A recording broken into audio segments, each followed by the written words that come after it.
Students, আজ class 3 English grammar নিয়ে আমি এসেছি। তোমাদের দেখো, গত ক্লাসগুলোতে আমি তোমাদের টেক্সট বইটা নিয়ে আলোচনা করেছিলাম। টেক্সট বইয়ের যে সমস্ত চ্যাপ্টারগুলো তোমাদেরকে করতে হবে সেইগুলো তোমাদেরকে আমি করিয়ে দিয়েছিলাম, কিন্তু তোমাদের গ্রামারটা যতটুকু করেছিলাম তারপর থেকে গ্রামারটাও তোমাদের ধরা উচিত। দেখো, গ্রামারে আমি যেটা ফার্স্ট শুরু করেছিলাম তোমাদের, সেটা ছিল সেন্টেন্স বা বাক্য। সেন্টেন্স বা বাক্য আমি কিন্তু বলে দিয়েছিলাম সেন্টেন্স বা বাক্য কী। সেন্টেন্স বা বাক্য কী? কতগুলি ওয়ার্ড পাশাপাশি বসে যখন মনের কোনো ভাব সম্পূর্ণরূপে প্রকাশ করবে তখনই তাহাই হবে সেন্টেন্স বা বাক্য। কতগুলি ওয়ার্ড পাশাপাশি বসে যখন মনের কোনো ভাব সঠিকভাবে প্রকাশ করবে তখনই তাহা হবে কি না বাক্য বা সেন্টেন্স। কতগুলি ওয়ার্ড মানে যাই হোক, I, we, see, go, you এরকমভাবে নয়। কতগুলি ওয়ার্ড পাশাপাশি বসতে হবে, কিন্তু মনের ভাবকেও সম্পূর্ণরূপে প্রকাশ করতে হবে, তবেই কিন্তু সেটা বাক্য বা সেন্টেন্স হবে। আমি একটা সেন্টেন্সের উদাহরণ সাপোজ দিচ্ছি তোমাদেরকে খাতাতে। দেখো, বলে দিচ্ছি, বললাম আজ লিখেছি আই গো। তাহলে আই একটা ওয়ার্ড, গো একটা ওয়ার্ড, ঠিক আছে। আমরা আস্তে আস্তে দেখবো পার্টস অফ স্পিচের ভিতরে এটা কোন ওয়ার্ডের ভিতর, কোন পার্টস অফ স্পিচের ভিতর পড়ছে। আইটা কিন্তু প্রোনাউনের ভিতর পড়ছে, গোটা হচ্ছে মেন ভার্বের মধ্যে পড়ছে। তাহলে এই আই গো এটা কিন্তু একটা মনের ভাব সম্পূর্ণরূপে প্রকাশ করেছে। আমি যাই, আমি কি করি না আমার কাজটা হচ্ছে যাওয়া। তাহলে এটা কিন্তু একটা প্রপার সেন্টেন্স বা প্রপার বাক্যের এটা কিন্তু একটা উদাহরণ বা এক্সাম্পল, ঠিক আছে। এইটুকুটা বুঝলাম, এটা আমি একটা এক্সাম্পল দিলাম, একটা সেন্টেন্সের এক্সাম্পল দিলাম। আবার বলতে পারি this is a girl, this is a girl, the tree is very big, the tree is very big, the board is very wide, the board is very wide, the fan is moving, the fan is moving, the bench is standing, the bench is standing, ঠিক আছে। অনেক word হতে পারে, বিভিন্ন word হতে, বিভিন্ন sentence হতে পারে, অনেক ওয়ার্ড দিয়ে বিভিন্ন সেন্টেন্স হতে পারে এবং প্রত্যেকটা কিন্তু অ্যাপ্রোপ্রিয়েট। আজকে আমরা যে জিনিসটার উপর আলোকপাত করব সেটা হচ্ছে division of a sentence. Division of a sentence অর্থাৎ একটা বাক্যের কীরকম ভাগ হতে পারে, একটা বাক্যের কীরকম ভাগ হতে পারে, এটাই আজকে আমরা শিখবো। একটা বাক্যের কীরকম ভাগ হতে পারে না, বাক্যের ভাগ দিয়ে মানে বাক্যটাকে কীরকমভাবে ভাগ করতে পারবো, ডিভাইড করতে পারবো বাক্যটাকে, ঠিক আছে। আমরা ধরে নিলাম বাক্যটাকে দুভাগে ভাগ করবো। কি কি না, একটা হচ্ছে সাবজেক্ট, আরেকটা হচ্ছে প্রেডিকেট। একটা হবে subject and the next one is predicate.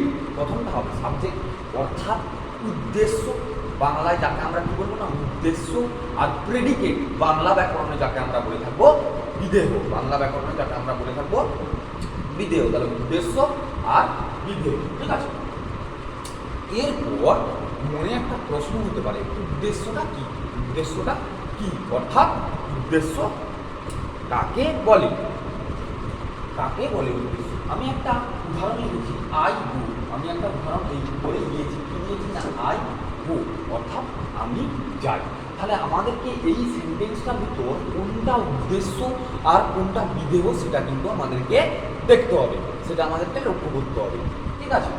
তাহলে সাবজেক্ট কাকে বলে, উদ্দেশ্য কাকে বলে? তাহলে দেখো, যার সম্বন্ধে বাক্যের মধ্যে যার সম্বন্ধে কোনো কিছু বলা হয় তাহাকে সাবজেক্ট বা উদ্দেশ্য বলে। বাক্যের মধ্যে যার সম্বন্ধে কোনো কিছু বলা হয় তাহাকে সাবজেক্ট বা উদ্দেশ্য বলে। ভালো করে শোনো, বাক্যের মধ্যে যার সম্বন্ধে কোনো কিছু বলা হয় তাহাই কিন্তু সাবজেক্ট বা উদ্দেশ্য। এরপর তোমরা নিজেরা বলো আই গো, এই যে এক্সাম্পলটার মধ্যে সাবজেক্ট কোনটি, উদ্দেশ্য সেটা তোমাকে বলতে হবে। তাহলে সাবজেক্ট কোনটি?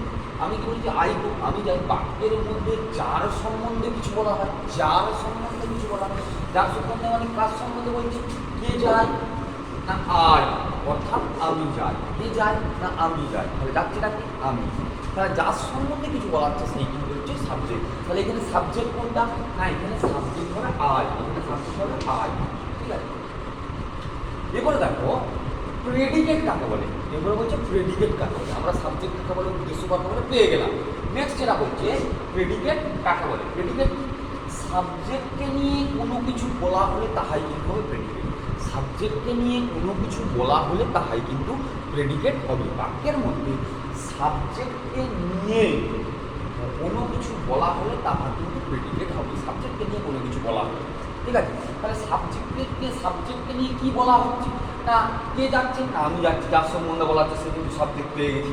এবারে সে কি করছে, তাহলে সাবজেক্টের কাজটা কি এখানে, সাবজেক্টের কাজ হচ্ছে যাওয়া। সাবজেক্টের কাজটা কি না, সাবজেক্টের কাজ হচ্ছে যাওয়া। তাহলে ওটা হচ্ছে যাওয়া। তাহলে একে নিয়ে কিছু বলা হচ্ছে, তাহলে এটা কিন্তু তাই হবে কি না প্রেডিকেট। এটা কিন্তু হবে কি না প্রেডিকেট। তাহলে আমরা পেয়ে গেলাম আইটা সাবজেক্ট আর ওটা হচ্ছে প্রেডিকেট। এটুকুটা বুঝতে পেরেছো? আশা করি তোমরা বুঝে গেছো। এবার দেখো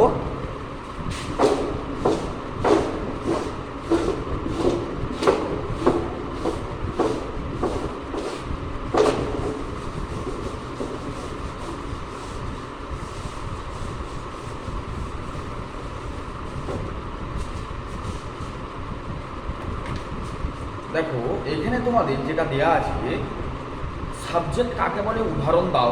তোমাদেরকে বলেছে আমি এক্সারসাইজগুলো বলছি, সাবজেক্ট কাকে বলে উদাহরণ দাও। আমি কিন্তু তোমাদেরকে বলে দিলাম কোনো সেন্টেন্সের মধ্যে যার সম্বন্ধে কিছু বলা হয় তাহাকেই বলে কি সাবজেক্ট বা উদ্দেশ্য। কোনো সেন্টেন্সে যার সম্বন্ধে কোনো কিছু বলা হয় তাহাকেই বলে সাবজেক্ট বা উদ্দেশ্য। তাহলে আমি একটা উদাহরণ দিয়ে দিলাম, হি গোজ। এটা হচ্ছে সাবজেক্ট, সে যায়, এর সম্বন্ধেই কিছু বলা হচ্ছে। হিটা লিখে তার তলায় লিখে দিলাম সাবজেক্ট SUBJECT, ঠিক আছে। প্রেডিকেট কাকে বলে আমি আবারও বলছি, প্রেডিকেট কাকে বলে সেন্টেন্সের মধ্যে সাবজেক্ট সম্বন্ধে কোনো কিছু বলা হলে তাহাকেই কিন্তু প্রেডিকেট বলে। উদাহরণ ওই হি গোজ লিখলাম, গোজের তলায় আন্ডারলাইন করলাম, ওর নিচে লিখে দিলাম প্রেডিকেট। এবার বলছে নিচের সেন্টেন্সগুলি সাবজেক্ট ও প্রেডিকেট বার করো। বলছে ডগস বার, তাহলে কারা ঘেউ ঘেউ করে তার সম্বন্ধে বলছে, ডগের সম্বন্ধে বলছে, তাহলে ডগসটা হবে সাবজেক্ট, বাকিটা predicate. Tapas is my brother, কে হয় আমার ভাই না তাপস, তাহলে তাপসটা সাবজেক্ট, ইজ মাই ব্রাদার পুরোটাই কিন্তু predicate. Kolkata is a big city, Kolkata হয় একটি বড় শহর, কলকাতা এটা কিন্তু সাবজেক্ট, বাকিটা কিন্তু প্রেডিকেট।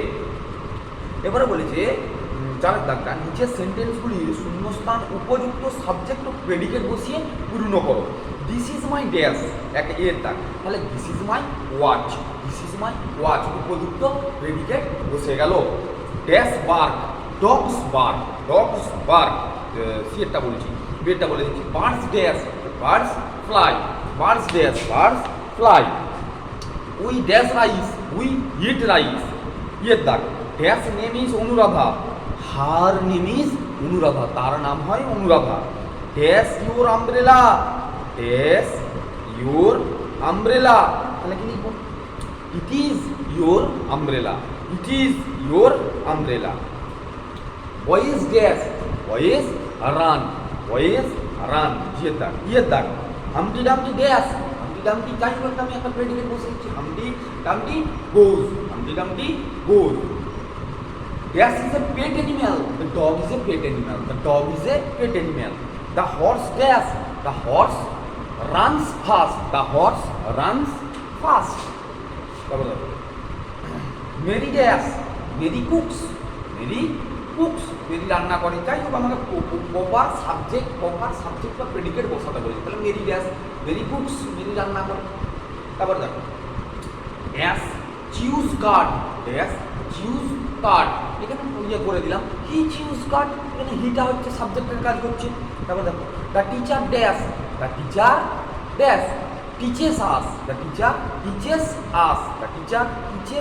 শিক্ষক মহাশয় আমাদেরকে শিক্ষা দেন। Mangoes dash, mangoes are ripe, dash gives us wool, sheep gives us wool. Dash had none, I had none, আমি কোনোদিনও কাউকে ঘৃণা করি না। বিয়ের দাগের অ্যান্সারটা এটা বললাম, ঠিক আছে। আজকের কাজ কিন্তু আমাদের এই পর্যন্ত হয়ে গেল। লেসন 6 হয়ে গেল, সাবজেক্ট প্রেডিকেট কমপ্লিট ইংলিশ গ্রামারের। এর পরের গ্রামার ক্লাসগুলোতে আমি কিন্তু এই পার্টস অফ স্পিচটা শুরু করবো। তোমাদের পরীক্ষা হবে প্রিপোজিশন পর্যন্ত, আমাদের তো আস্তে আস্তে এগোতে হবে, আর বাকিটা আমি হোম টাস্কের মাধ্যমে গ্রামার টাস্কটা দিয়ে দেবো। ঠিক আছে, থ্যাংক ইউ। আজকের ক্লাস এই পর্যন্ত, সবাই ভালো থেকো।